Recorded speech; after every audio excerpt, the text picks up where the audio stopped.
हैं Dalton's law of atomic theory.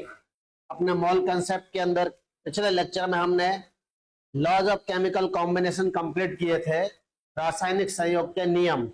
और आज इसका जो लास्ट पॉइंट बचा हुआ है लॉज ऑफ केमिकल कॉम्बिनेशन में हमने पढ़ा था द्रव्यमान संरक्षण का नियम, स्थिर अनुपात का नियम, गुणित अनुपात का नियम, व्युत्क्रम अनुपात का नियम, गैलोसेक का गैसीय आयतन संबंधी नियम। ये 4-5 लॉ पढ़े थे और साथ ही साथ एवोगाड्रो हाइपोथेसिस, एवोगाड्रो की परिकल्पना। और लास्ट इस चैप्टर के अंदर एक नियम और बचता है जिसको बोलते हैं हम डाल्टन का परमाणु सिद्धांत, Dalton's atomic theory. Dalton's atomic theory क्या बोलते हैं बेटा इसको हम? Dalton's atomic theory.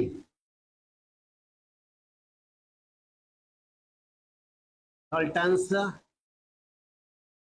Atomic theory, Dalton का परमाणु सिद्धांत। ये बहुत ही सिंपल है और आसान भी है बेटा। और साथ ही साथ हम बात करें तो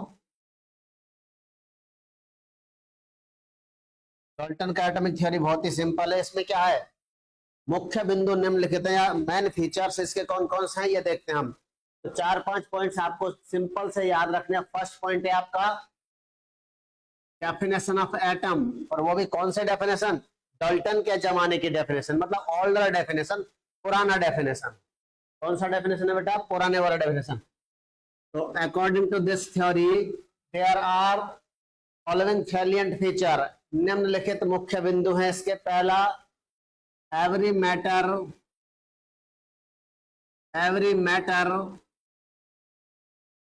is made up of small indivisible particles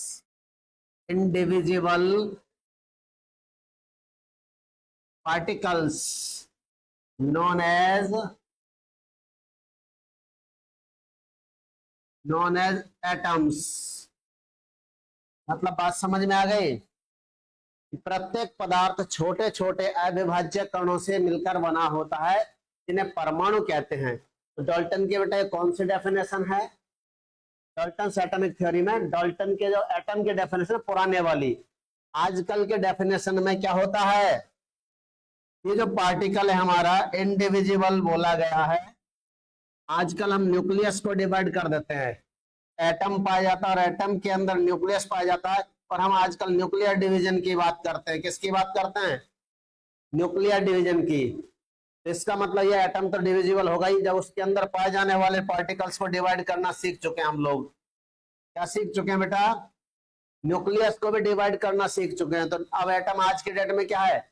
indivisible particle नहीं है। आज की डेट में एटम डिविजिबल पार्टिकल है। तो इस लाइन की थोड़ी कमी है, ठीक है। दूसरा पॉइंट क्या था बेटा? मॉलिक्यूल की डेफिनेशन। फर्स्ट पॉइंट था एटम के डेफिनेशन, तो दूसरा पॉइंट है आपके मॉलिक्यूल की डेफिनेशन। तो अकॉर्डिंग टू दिस लॉ क्या होता है इस theory? According to this theory the atoms combines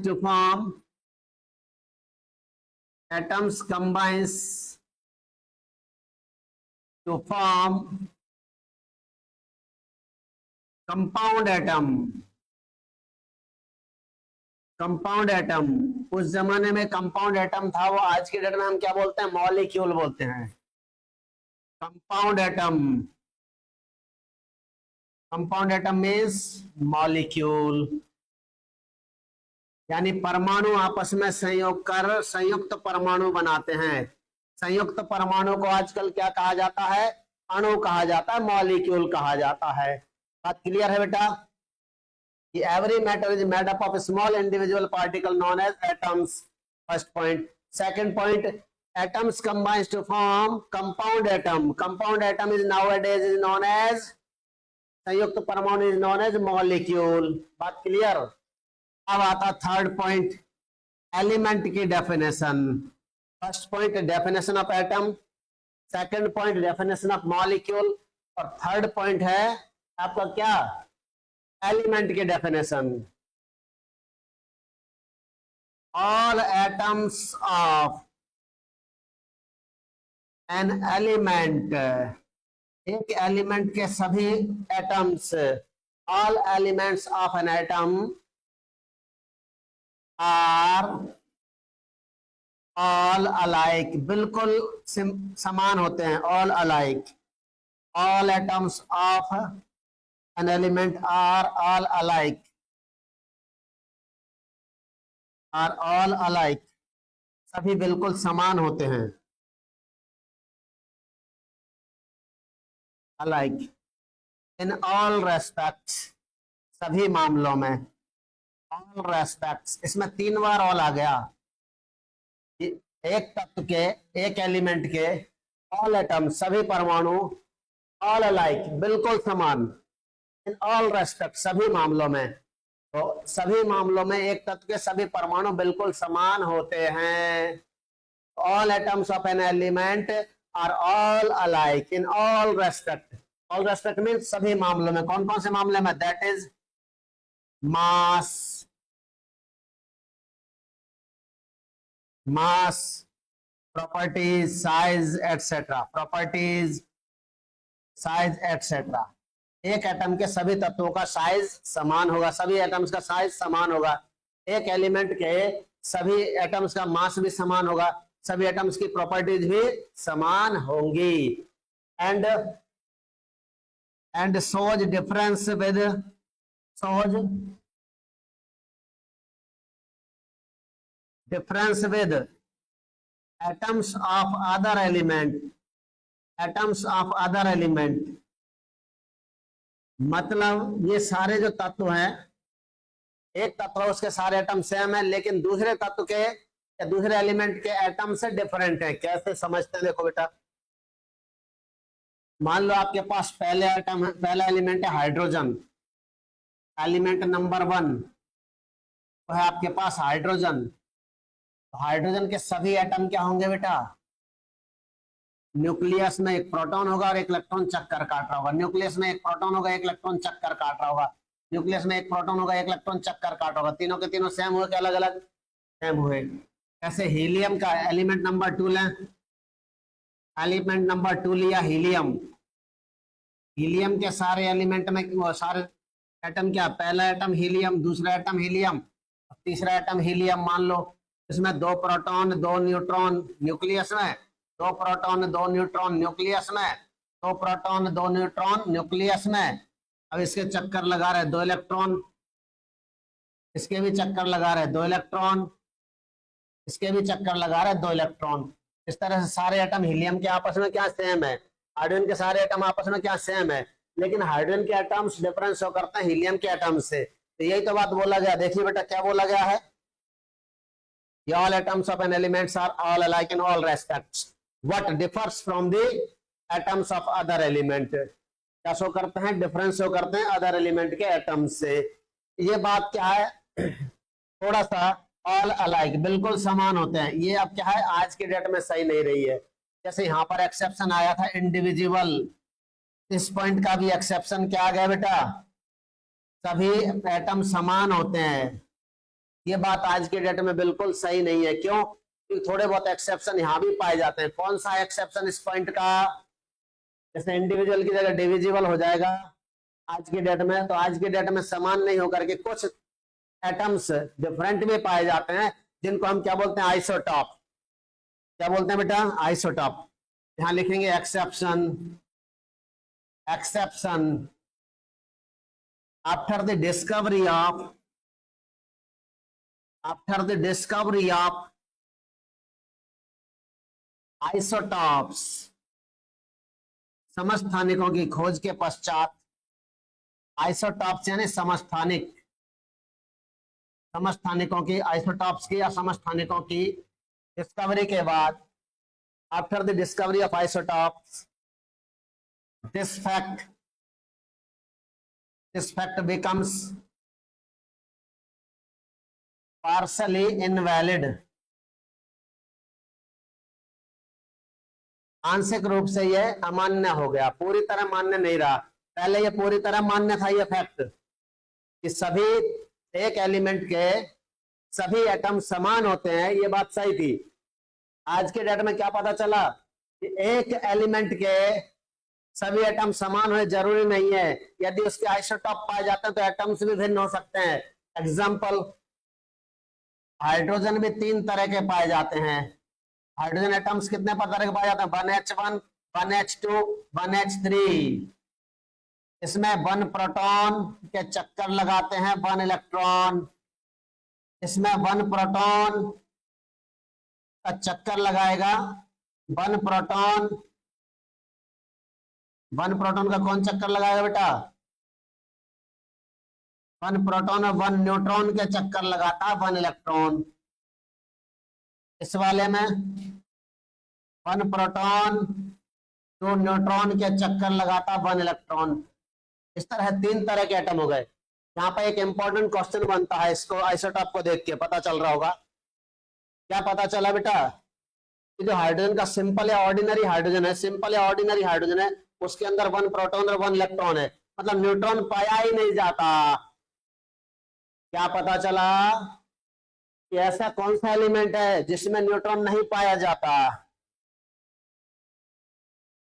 question यही है बेटा। 1, the element which don't has neutron.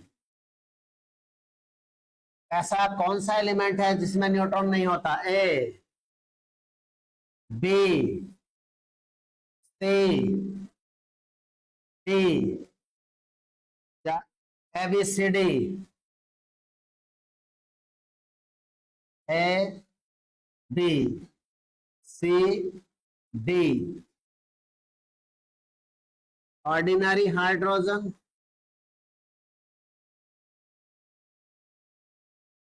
Carbon,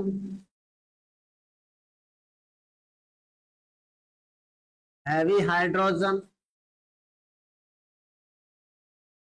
radio active hydrogen. बताओ बेटा कौन सा एलिमेंट हुआ? हाइड्रोजन के तीनों आइसोटॉप का नाम दे दिया मैंने। फर्स्ट आइसोटॉप का नाम ऑर्डिनरी हाइड्रोजन, सेकंड आइसोटॉप का नाम हैवी हाइड्रोजन, और थर्ड आइसोटॉप का नाम है आपके रेडियो एक्टिव हाइड्रोजन, कार्बन। तो आपको पता है, देखो सॉल्यूशन, आंसर पता चल गया। क्या? ऑर्डिनरी हाइड्रोजन में न्यूट्रॉन नहीं होता है क्योंकि इसका 1H1 नाम है, और इसको बोल सकते हैं आप 1P1। यदि किसी बच्चे ने सिंपली पी दिया तो इसका मतलब फास्फोरस है, और 1P1 लिखा है तो प्रोटियम है। ये प्रोटियम, प्रोटियम और ऑर्डिनरी हाइड्रोजन, साधारण हाइड्रोजन, ऑर्डिनरी हाइड्रोजन। इसमें अभी बताया 1 प्रोटॉन होता है और उसके चक्कर लगाता 1 इलेक्ट्रॉन होता है। ठीक है। अब जो है दूसरे नंबर का आइसोटॉप है, उसमें क्या होता है? We carbon. ऑप्शन ए, इसमें न्यूट्रॉन नहीं होता। ऑप्शन बी में देखो कार्बन दिया है, यदि 6C12 है, इसके अंदर प्रोटॉन कितने? एटॉमिक नंबर के बराबर, ये जो 6 लिखा हुआ है वो प्रोटॉन है। प्रोटॉन कितना आ गया बेटा? एटॉमिक नंबर के बराबर। जो नीचे लिखा होता है वो प्रोटॉन का नंबर होता है, और ऊपर जो लिखा हुआ उसमें से माइनस कर दो नीचे वाले। Upper minus lower equal to neutrons. Upper minus lower 12 minus 6 कितना बचा बेटा? 6 है। न्यूट्रॉन का नंबर आ गया। मतलब न्यूट्रॉन का नंबर कैसे कैलकुलेट करते हैं? अपर माइनस लोअर, अपर ए माइनस जेड, क्योंकि आप लिखते हैं क्या? ZXA, A minus Z is number of neutron. बात क्लियर? दूसरा आपको हैवी हाइड्रोजन, सी ऑप्शन में दिया हैवी हाइड्रोजन। हैवी हाइड्रोजन बोलते हैं ड्यूटेरियम को। हाइड्रोजन बराबर ड्यूटेरियम। ड्यूटेरियम जो है आपके क्या होता है बेटा? ड्यूटेरियम जो होता है उसको बोला जाता है 1H2 और या 1D2, ड्यूटेरियम 2। इट मीन्स ये क्या हो गया बेटा? इसमें प्रोटॉन हो गया 1, ये जो नीचे लिखा हुआ वो प्रोटॉन है, और 2 माइनस 1, 1 न्यूट्रॉन और 1 इलेक्ट्रॉन चक्कर काटता है। अब लास्ट का डी बचा, radio active hydrogen. Radioactive hydrogen का नाम क्या है बेटा? दूसरा, तीसरा, डी ऑप्शन में चेक करें हम। D option, radio active hydrogen, radioactive hydrogen, इसके मतलब बेटा 1H3 और यह 1T3 बेटा 1T3 1H3 और 1T3 ट्रिटियम, क्या बोलते हैं इसको, ट्रिटियम। और कुछ लोग ट्राइसियम भी पढ़ते हैं इसको, ट्राइसियम, ट्रिटियम या ट्राइसियम, ट्राइसियम भी पढ़ते हैं हिंदी वाले लोग, या फिर ट्रिटियम पढ़ते हैं, ट्रिटियम। ये अपने पास 1T3। तो बेटा प्रोटॉन कितना होगा, यहाँ पे जो लिखा हुआ वो प्रोटॉन। न्यूट्रल एटम में इलेक्ट्रॉन भी उतने ही होते हैं, 1 इलेक्ट्रॉन। और अपर माइनस लोअर 3 माइनस 1 2 न्यूट्रॉन बच गया, इसमें भी न्यूट्रॉन होता है। क्वेश्चन क्या था हमारा, निम्नलिखित में से किसमें न्यूट्रॉन नहीं होता, तो आप बोलेंगे ऑर्डिनरी हाइड्रोजन। जब अलग अलग आइसोटॉप ना मिला तो सिंपल हाइड्रोजन आंसर जाएगा, आइसोटॉप दे दिए हो तो उसमें ऑर्डिनरी हाइड्रोजन आंसर जाएगा। बात क्लियर है। अब हमारा 3 पॉइंट कंप्लीट हुए, क्या डाल्टन्स एटॉमिक थ्योरी के 3 पॉइंट कंप्लीट हुए, अभी तो 2 पॉइंट और बच रहा है। पहला पॉइंट बोलता है कि every matter is made up of small individual particle known as atoms.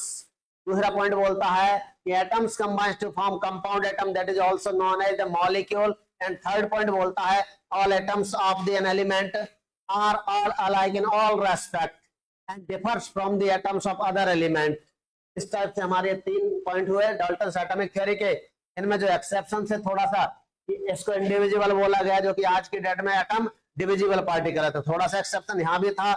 तीसरे पॉइंट में एक्सेप्शन है ऑल अलाइक, बिल्कुल समान होते हैं। ये बात सही नहीं है, क्योंकि आइसोटॉप्स की डिस्कवरी के बाद में क्या हो चुका है, एटम्स ऑफ एन एलिमेंट, एक ही एलिमेंट के एटम्स डिफरेंट हो सकते हैं, एटम्स ऑफ एन एलिमेंट में भी डिफरेंट। तो ये बात को हमने प्रूव करते हुए एग्जाम्पल लिया था बेटा, क्या हाइड्रोजन के आइसोटॉप, और जैसे एक एटम हाइड्रोजन दूसरा एटम हीलियम है, तो दोनों के एटम डिफरेंट हैं, अलग अलग एलिमेंट के एटम डिफरेंट होते हैं, लेकिन एक एटम के, एक ही एलिमेंट के एटम सेम है, दूसरे एलिमेंट के एटम सेम है। लेकिन एक्सेप्शन देखा गया कि after the discovery of isotope atoms of a single element में भी differs from each other.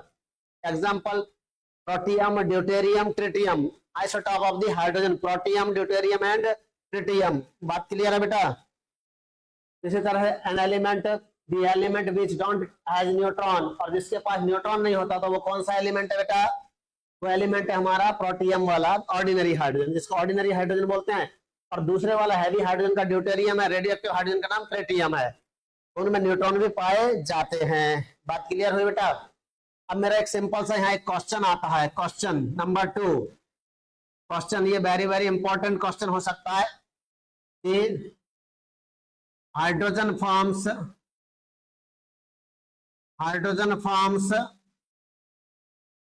Diatomic molecule, hydrogen forms diatomic molecule, hydrogen द्विपरमाणुकीय अणु बनाता है। हाइड्रोजन क्या करता है, hydrogen forms diatomic molecule. Find the number of types of molecule that can be built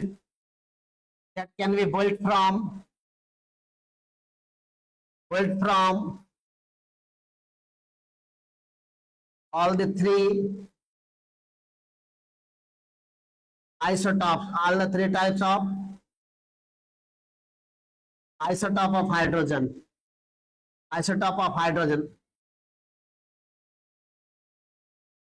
ये प्रश्न ये बेटा इसको समझना क्या है कि हाइड्रोजन डाइएटॉमिक मॉलिक्यूल बनाता है, मतलब 2 एटम से मिलकर मॉलिक्यूल बनता है हाइड्रोजन का। बात समझ में आई? तो बताइए इसके तीनों आइसोटॉप के से मिलकर कितने टाइप के मॉलिक्यूल या अणु बन सकते हैं। ए, बी, सी, डी, 1, 3, 5, 6। बताइए बेटा कितने टाइप के मॉलिक्यूल बन सकते हैं हाइड्रोजन के आइसोटॉप से, डाइएटॉमिक मॉलिक्यूल कितने बन सकते हैं, बोलिए। बहुत ही सिंपल आंसर है, सॉल्व करते हैं, देखो सॉल्यूशन। एक होता है बेटा हाइड्रोजन, तो hydrogen hydrogen ordinary hydrogen ordinary hydrogen बन के मिलके बनाएगा H2। दूसरा होता है आपका ड्यूटेरियम, ड्यूटेरियम ड्यूटेरियम मिलके बनाएगा डिट्टो। एक होता है ट्रिटियम, ट्रिटियम ट्रिटियम मिलके बनाएगा टिट्टो। और हाइड्रोजन और ड्यूटेरियम मिलके बनाएगा HD, हाइड्रोजन ड्यूटेराइड। हाइड्रोजन और ट्रिटियम मिलके बनाएगा हाइड्रोजन ट्राइटाइड। इसी तरह से एक ड्यूटेरियम एंड ट्रिटियम मिलके बनाएगा DT। तो बात देखिए बेटा, तीन तो होमोडाइएटमिक समपरमाणु द्विपरमाणुक अणु, होमोडाइएटमिक होमोडाइएटमिक मॉलिक्यूल, और बाकी के तीन हेट्रोडाइएटमिक, हेट्रोडाइएटमिक जिसमें भिन्न प्रकार के परमाणु पाए जाते हैं। हेट्रो डाई मतलब दो, एटमिक मतलब एटम वाले मॉलिक्यूल्स। टोटल काउंट करो बेटा कितने बन गए हैं, 3 होमोडाइएटमिक और 3 हेट्रोडाइएटमिक, 3 and 3 टोटल मिला के कितना हुआ बोलो। सिंपल सा आंसर 6। बेटा ऑप्शन में कहीं 6 ढूंढ लीजिए। क्वेश्चन भी सिंपल था, आंसर भी सिंपल था, पर अचानक क्लिक करे ये बड़ी बात थी। सडन सामने क्लिक कर जाए दिमाग में, ये बड़ी बात हो जाती है। ठीक है ना बेटा। अब हम इसका बात करते हैं चौथे पॉइंट की, डाल्टन्स एटॉमिक थ्योरी का 4th नंबर का पॉइंट, पॉइंट नंबर 4। अभी तक 3 हो चुके हैं। Atoms takes part in chemical reaction, atoms takes part in chemical reactions. परमाणु रासायनिक संयोग में भाग लेते हैं, रासायनिक अभिक्रियाओं में भाग लेते हैं। इस बात का ध्यान रखना है। एटम्स रासायनिक अभिक्रिया से भाग लेते हैं नहीं लिखना, एटम्स रासायनिक अभिक्रिया में भाग लेते हैं। बात क्लियर है। एटम्स रासायनिक अभिक्रिया में भाग लेते हैं, atoms takes part in chemical reaction. ये बात आज भी सत्य है, पहले भी सत्य थी और आगे भी सत्य रहेगी। बात क्लियर। और 5th पॉइंट आता है ड्यूरिंग द केमिकल कॉम्बिनेशन या atomic combination, during the reactions atoms neither be created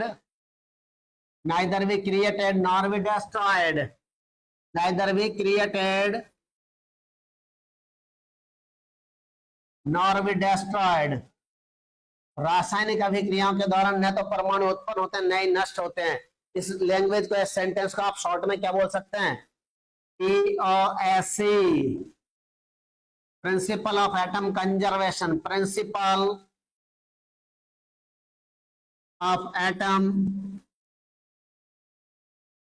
principle of atom conservation, POSC। क्या बोला जाएगा बेटा, ये केमिकल रिएक्शंस POSC का पालन करती हैं, केमिकल रिएक्शंस POSC का पालन करती हैं। प्रिंसिपल ऑफ एटम कंजर्वेशन, तो atoms takes part in the chemical reaction, Dalton's atomic theory का चौथा पॉइंट। 5वां पॉइंट है atoms combines during the reaction in such a manner so that they neither be destroyed and nor be created. ना तो नष्ट होते हैं ना ही उत्पन्न होते हैं। These can be transform from one form to another form. तो इसको भी लाइन को बोल सकते हैं कि these can be transform from one form to another form. उनको एक रूप से दूसरे रूप में रूपांतरित किया जा सकता है। These can B, these means atoms can be transformed from one form to another form। Indirect में बेटा क्या बोला गया है, रासायनिक संयोग के नियम, लॉज ऑफ केमिकल कॉम्बिनेशन का फर्स्ट लॉ बोल दिया है। फर्स्ट लॉ क्या था, law of conservation of mass. यहाँ पे क्या बोल रहे हैं, law of conservation of atom. Atom को कंजर्व कर दोगे तो मास अपने आप कंजर्व होगा कि नहीं होगा। एटम को कंजर्व कर दो चाहे मास को कंजर्व कीजिए, बात तो एक ही है। Law of conservation of mass था, यहाँ पर law of conservation of atom हो गया, बस एटम टर्म चेंज किया है। 6th पॉइंट आता है atoms combines in definite proportion of their masses, definite proportion of their masses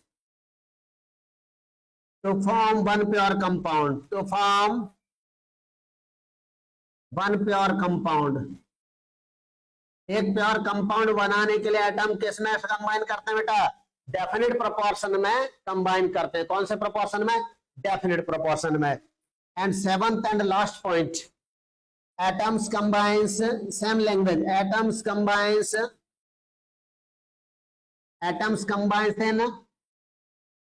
in multiple proportion of their masses, multiple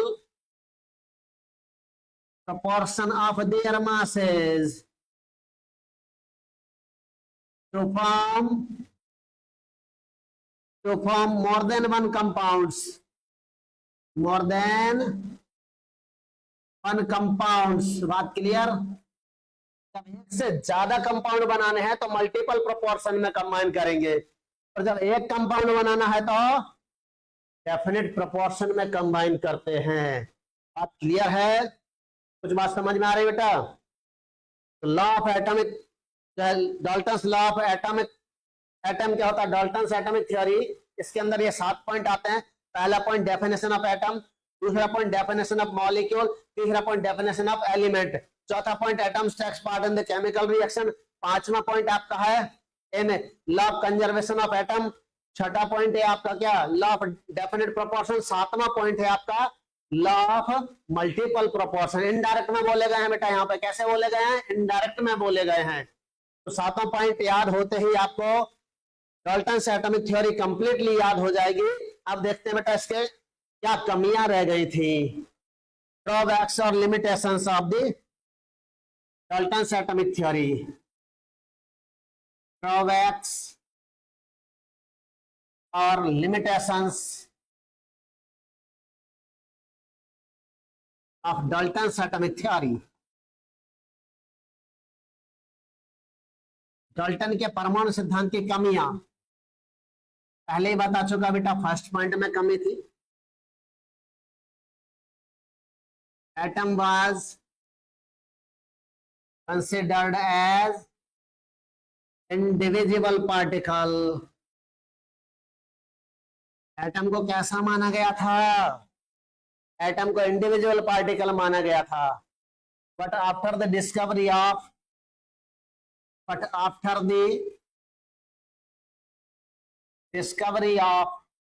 कौन कौन के डिस्कवरी के बाद ये इनवैलिड हुआ?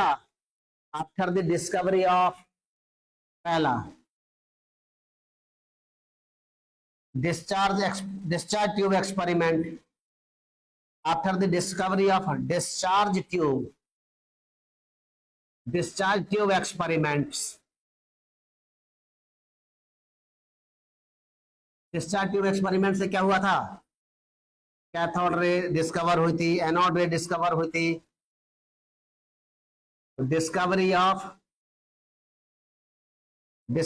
Cathode rays and discovery of anode rays. Discovery of cathode rays and anode rays. After the discovery of cathode rays and anode rays, so after the discovery of discharge tube experiment and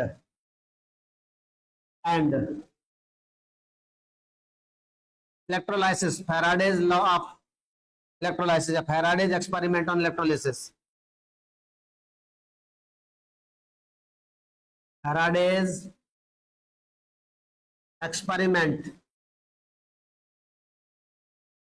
on electrolysis. But after the discovery of this and this, the atom now is considered as divisible particle.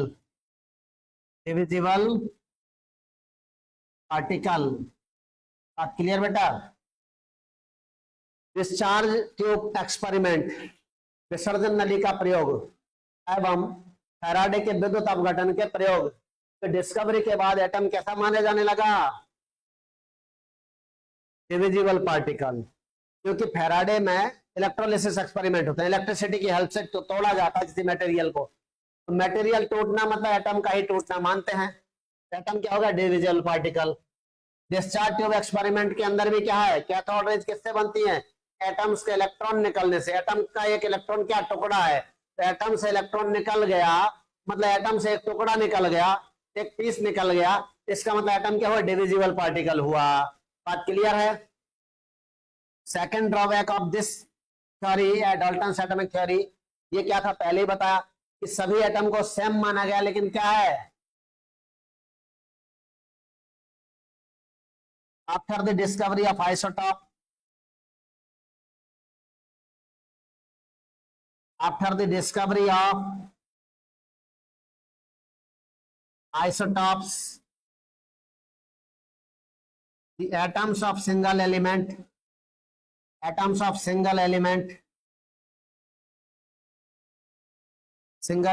may exist. After the discovery of isotope, the atoms of the single element may present, या also present, may की जगह are also present in the more than one type of forms,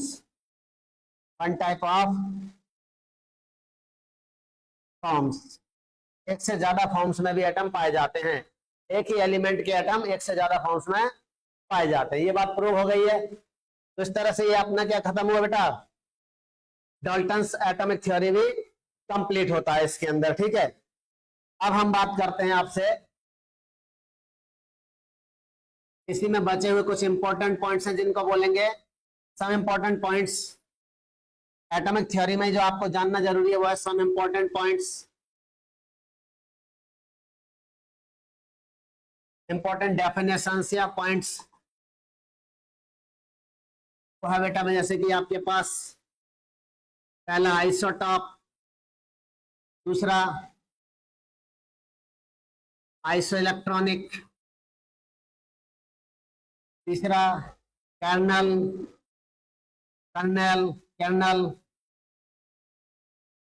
चौथा है आपके isotone, fifth isobar,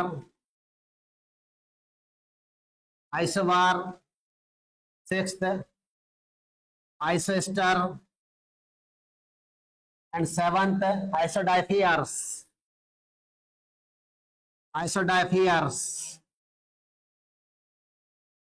इस तरह के important points है बेटा। Isotopes, isoelectronic species, kernel, isotonic species, या फिर आइसोबार्स, आइसोस्टार्स एंड आइसोडाइफियर्स, इनको डिफाइन करते हैं। इनमें आपको जो चीज आता हो उसको आप स्किप करके स्टडी कर सकते हैं। ठीक है, तो सबसे पहले अभी थोड़ी देर पहले हमने आइसोटॉप बताया था। आइसोटॉप क्या होता है बेटा? फर्स्ट पॉइंट, आइसोटॉप बोलो, ज्यादा कुछ नहीं, जेड सैम और a different and also neutron भी डिफरेंट है। कभी कभी ये भी पूछा जाता है बेटा आइसोटॉप में क्या और डिफरेंट होता है।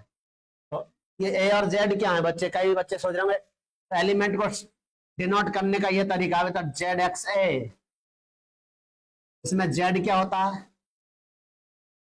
ये जेड क्या होता है? एटॉमिक नंबर जो कि प्रोटॉन के इक्वल होता है, equal to number of proton. X क्या है बेटा? सिंबल ऑफ एलिमेंट, एलिमेंट का सिंबल होता है। यहाँ पे एक्स की जगह जो लिखा होगा वो एलिमेंट का सिंबल लिखा होगा, और ऊपर ए लिखा होता है। ए मतलब मास नंबर। ये क्या होता है बेटा? प्रोटॉन प्लस न्यूट्रॉन का सम होता है, number of nucleons. Nucleons, number of, हाँ तो यहाँ पे एक टर्म और कह सकते हैं आप, न्यूक्लियॉन्स, जैसे कि अंदर आ जाएगी बेटा, नंबर ऑफ न्यूक्लियॉन्स, क्या आ गया ये, number of nucleons, number of nucleons. तो ये जो है ए है आपका नंबर ऑफ न्यूक्लियॉन्स। आइसोटॉप्स में क्या डिफरेंट होता है बेटा, नंबर ऑफ न्यूक्लियॉन्स डिफरेंट होता है, नंबर ऑफ न्यूक्लियॉन्स डिफरेंट होता है। व्हाट इज न्यूक्लियॉन्स, न्यूक्लियॉन्स क्या होता है बेटा,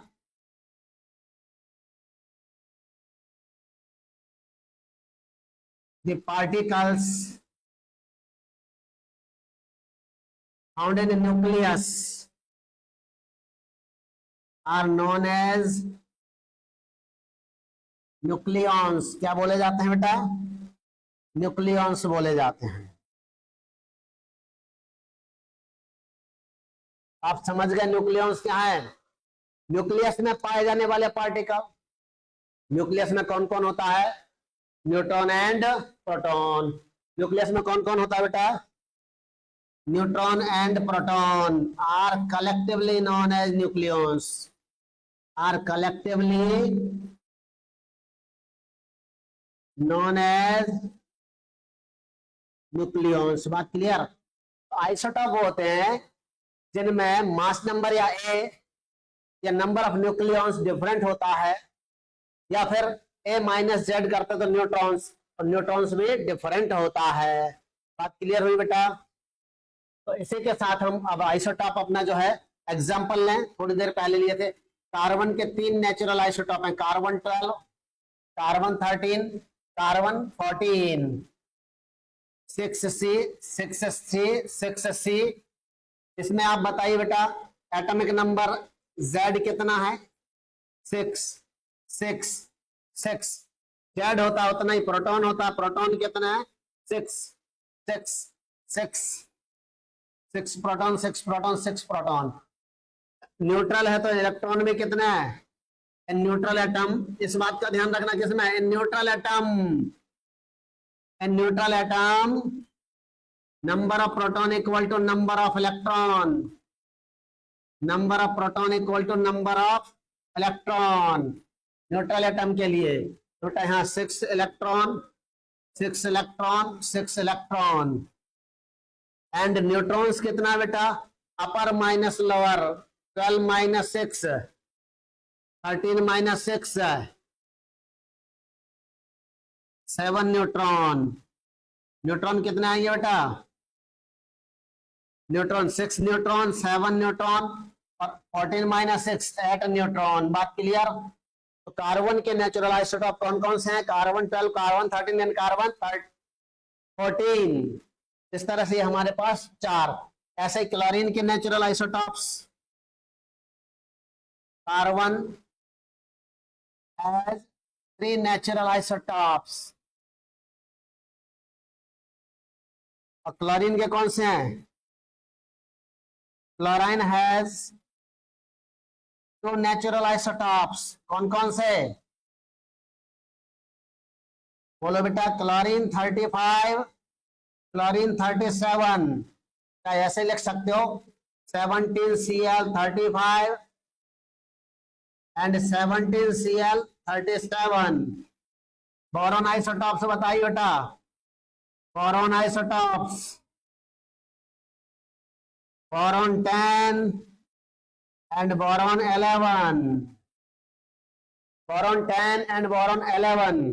तो जो एटॉमिक मास हम बोलते हैं वो कैसे आता है बेटा, atomic mass,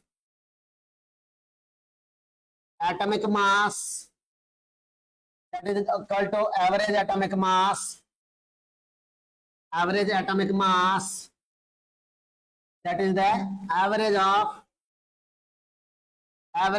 mass numbers of isotopes as per relative abundance in nature, relative abundance in nature। प्रकृति में कितनी मात्रा में पाया जाता है उसके अनुसार एवरेज निकालना पड़ता है। डायरेक्ट एवरेज का मतलब तो बीच में आएगा, लेकिन हर बार बीच में जरूरी नहीं है। एग्जांपल देखिए बेटा, बोरॉन 10 और बोरॉन 11 नियरली 80%, सॉरी 20%, तो ये होता है 10 वाला और 80% ये होता है। बोरॉन का एटॉमिक मास कितना आ गया? एटॉमिक मास ऑफ बोरॉन बताइए बेटा कितना आएगा, चेक करते हैं। M atomic average equal to M1, M की जगह ये बोलो mass number, A1 N1 plus A2 N2 upon N1 plus N2, N मतलब नंबर, एक A1 कितना बेटा 10, M average equal to A1 कितना 10, इसका मात्रा नंबर 20 पार्टिकल, 20%, 20 पार्टिकल्स, 11 वाले कितने पार्टिकल्स 80 पार्टिकल्स, टोटल पार्टिकल कितने 20 पार्टिकल प्लस 80 पार्टिकल, 10 80 अपॉन 100 10.8, तो 10.8। बात क्लियर है बेटा? तो जो पॉइंट में कभी कभी एटॉमिक मास आता है वो पॉइंट में क्यों आता है? क्योंकि ये एटॉमिक मास एवरेज होता है। किसका एवरेज होता है? आइसोटॉप के मास नंबर्स का। एटॉमिक मास पॉइंट्स में आता है, डेसिमल में आता है, क्यों? क्योंकि atomic mass average atomic mass होता है। किसका एवरेज होता है? आइसोटॉप के मास नंबर्स का। अरे आइसोटॉप के मास नंबर का एवरेज 10 और 11 का तो 10.5 होता, 10.5 होता, लेकिन नहीं, कौन के according? Relative abundance in nature, relative abundance in nature के according, relative abundance in nature के अकॉर्डिंग। बात क्लियर हो गई बेटा? तो बाकी के जो अपने 7 पॉइंट में से 7 पॉइंट्स में से क्या है, 6 पॉइंट रह गए, isoelectronic, kernel, isotone, isobar, isoster and isodiaphers. इनको हम इसके नेक्स्ट लेक्चर में करते हैं। इसी तरह साथ बने रहिए बेटा। Thank you.